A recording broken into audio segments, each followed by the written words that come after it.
जमुना मूल रूप से जो दूषित हुई है उसके मूल्य में है नाले, सीवरेज। तो आप करेंगे क्या? आप सरकार पूछोगे सीवरेज का क्या कर सकते हैं? तो कई बार एक सुझाव दिया गया था कि जमुना जी के या गंगा जी के समांतर दोनों तरफ नाले बनाए जाएं। बहुत तरह के फंड होते हैं और वो फंड कहीं के कहीं चले जाते हैं। आप अभी जमुना जी को, गंगा जी को सफाई करेंगे, बरसात में फिर उभर जाएगी।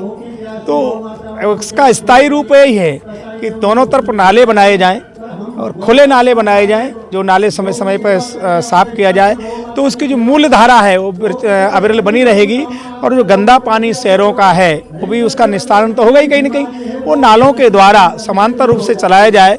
ट्रीटमेंट लगाए जाते हैं, मैं देखता हूँ दिल्ली में रहने के नाते ट्रीटमेंट उद्घाटन होता है, चलते हैं, पर कितना? जैसे सरकार की योजनाएं होती हैं 2, 4, 6 महीने चलते हैं, बाद में सदा सदा के लिए मरणासन्न हो जाते हैं। तो मुझे लगता है समांतर नाले बना करके उस गंदे पानी को अलग किया जा सकता है और अविरल धारा प्रभावित की जा सकती है। मैं अखाड़ा परिषद का प्रवक्ता हूँ, एक तो निवेदन कर दूँ, विश्व हिंदू परिषद का सदस्य हूँ। तो मैं पुनः कह रहा हूँ, चाहे विश्व हिंदू परिषद हो, चाहे अन्य समाज हो, चाहे संस्थान हो, उनको जागृत तो करना पड़े और जागृत तो संत और विद्वान ही कर सकते हैं और कोई नहीं कर सकता।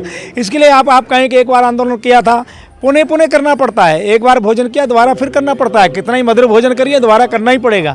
ऐसे ही प्रजातंत्र ढंग से हमें आंदोलन तो करना पड़ेंगे।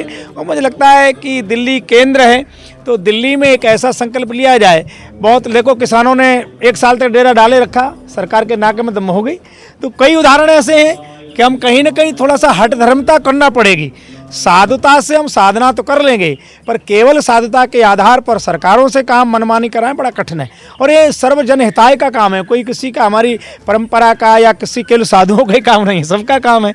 इसलिए मुझे लगता है इसके लिए एक बड़ा आंदोलन हो तो कुछ अच्छे सुखद परिणाम निकल सकते हैं। वो भी के लिए महाराज जी सरकार से क्या उम्मीद करते हैं? देखिए, गोरक्षा के लिए दिक्कत क्या है, अभी गोरक्षा की हत्याएँ तो कम हो रही हैं, ये तो स्वीकार करना पड़ेगा। कट तो कम रही है, परंतु गोरक्षण नहीं हो रहा है। आज गौशाला के नाम पर 100 में 20-25 गाय गौशाला ऐसी होंगी जो सही मायने में गौ सेवा कर रही हैं, पर ज़्यादातर गायें जो ग्राम पंचायत और उसके अनुसार जो चल रही हैं सरकारी फंड से, वहाँ देख रहे गाय भूखी मर रही है, मरी गाय बिच रही हैं। तो जो श्रद्धावान नहीं है, हम चाहते हैं कि प्रत्येक गौशाला का संरक्षण संत के हाथ में हो। देखिए, एक तो हम ये कहना चाहते हैं कि हमने कभी भी किसी की आस्था के साथ खिलवाड़ नहीं किया, किसी की आस्था के साथ कोई हल्के शब्दों का प्रयोग नहीं किया। और मैं आपके माध्यम से पूज्य संतों से, विद्वानों से भी निवेदन करना चाहते हैं कि हम हिंदू समाज को जातिवाद, क्षेत्रवाद से ऊंचा उठाने का काम तो करें, करना ही चाहिए, जन जागरण तो करना चाहिए, परंतु अनावश्यक किसी की विषय में कुछ हल्का बोलने से थोड़ा सा बचें, क्योंकि बाद में फिर बड़ा उत्पात हो जाता है और बड़ा मुश्किलें होती हैं। इसलिए मैं तो ये कहूँगा, काम करिए ना, काम करिए तो हिंदू समाज अपने आप जागृत होगा, एकजुट होगा। जब देखिए, जिस बाग का माली सो जाता है वो बाग सूख जाता है, और जिस बाग का माली जागृत होता है वो प्रफुल्लित रहता है, सजित रहता है। तो डासना के महंत जी बड़ा काम करते हैं, बड़े हिंदूवादी व्यक्ति हैं, समाज को जोड़ने का भी काम करते हैं। पर आप उसके साथ साथ मैं निवेदन करूंगा कि अकारण मुझे नहीं लगता कि किसी के विषय में कोई हल्के शब्दों का प्रयोग न किया जाए तो अच्छा है, बचा जाना चाहिए। इस संत सम्मेलन में प्रमुख रूप से 2 मुद्दे थे। एक तो गौ रक्षा का, चूँकि यहाँ श्री माता जी गौशाला में विगत 6 दिनों से गौ भक्तमाल महोत्सव का आयोजन किया जा रहा है श्री माता जी गौशाला के 17 वर्ष पूर्ण होने पर। तो सभी संतों में ये पीड़ा थी कि भाई जब तक गौ रक्षा नहीं होगी तो ऐसी कथाओं का मतलब क्या है। राष्ट्रीय गौ रक्षण प्राधिकरण की स्थापना हो ताकि संपूर्ण भारतवर्ष में गौ रक्षा सुनिश्चित की जाए। गौचर भूमि पर, लाखों हेक्टेयर गौचर भूमि पर जो अतिक्रमण हो रहा है उसको अविलंब बंद किया जाए, प्रतिबंधित किया जाए। पूज्य श्री रमेश बाबा महाराज जी के नेतृत्व में जो पिछले 10 वर्षों से यमुना शुद्धिकरण मुक्तिकरण के लिए, संरक्षण के लिए जो लड़ाई लड़ी जा रही है, उससे एक बात तो हुई है कि सब जगह जागृति फैली है। दुर्भाग्य की बात है कि हम लोगों की सरकार है और इसी सरकार ने हमें आश्वस्त किया था कि यमुना अविरल और निर्मल होगी। हम फिर प्रतीक्षा कर रहे हैं, पुनः आग्रह कर रहे हैं, और नहीं तो फिर संत लोग बैठ के आगे का दोबारा आंदोलन करेंगे। देखिए, इसमें 2 प्रमुख मांगे हैं।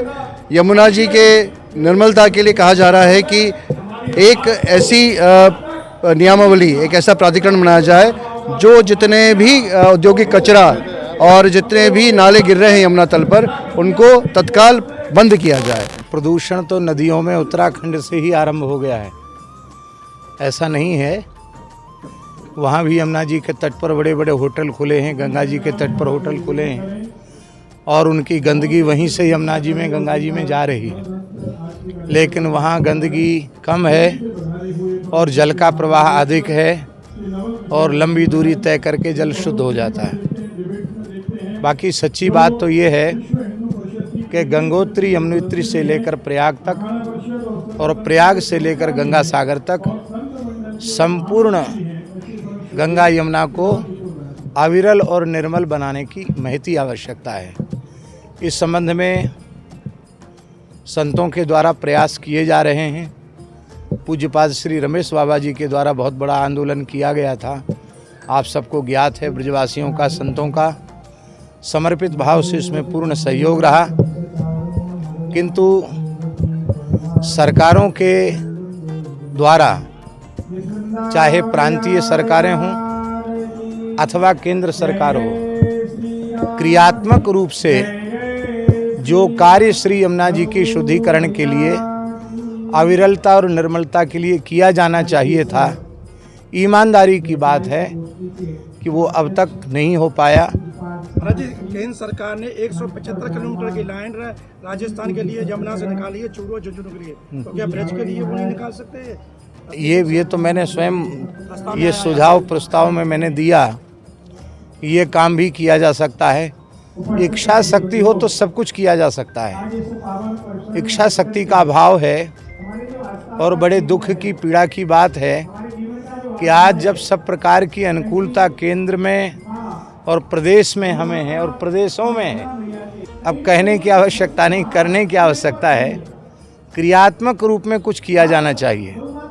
सबसे पहले तो जो गाद जम गई है 4-4, 5-5 मीटर की पन्नियों की, पॉलीथिनों की, उसको खोद करके उस कचरे को बाहर करके यमुना जी के जो प्राचीन स्रोत हैं उनको पुनः प्रकट करना चाहिए और यमुना जी के दोनों तटों को, चाहे उनमें कितने ही पुराने लोगों के आवास निवास बने हों, उनको विस्थापित करके और तटबंधों को कम से कम 2 किलोमीटर इधर और 2 किलोमीटर इधर तक